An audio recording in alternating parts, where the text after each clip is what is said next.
এই যা, পিকচার তো ভালোই আসছে, বাট পিছনে তো মানুষ কেন আসলো? এটা কি করা যায়? ওয়েট, এটা সলিউশন তো আমার কাছে আছেই। Honor X60 থাকতে আমার কিসের টেনশন? এখন আমি আনওয়ান্টেড অবজেক্ট যা আছে এক ক্লিকেই সব রিমুভ করতে পারবো, বিকজ Honor X60 তে আছে AI এরেজার।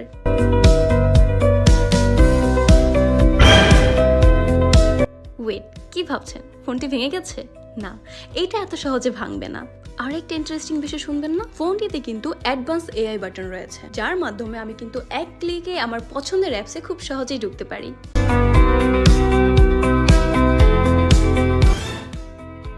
এখন আপনারা কি থিঙ্ক করছেন, ফোনটি এবার নষ্ট হয়ে গেছে? I say no, because ফোনটিতে আছে IP64 dust plus water resistance. So dust হোক কিংবা পানি, ফোনের কোনো ক্ষতিই করতে পারবে না। Honor X60 ফোনটিতে রয়েছে 6GB RAM এন্ড সাথে রয়েছে আরো 6GB virtual RAM। Internal storage রয়েছে 128GB। থাকছে 5300 mAh battery and 50 megapixel camera. আরো বড় একটি শক্টের বিষয় হচ্ছে এই অসাধারণ ফোনটি আপনারা পেয়ে যাচ্ছেন মাত্র 15,000 টাকা রেঞ্জের মধ্যে। সো এই রেঞ্জের মধ্যে ফোনটি আপনাদের কেমন লাগলো কমেন্ট করে জানাতে কিন্তু একদমই ভুলবেন না।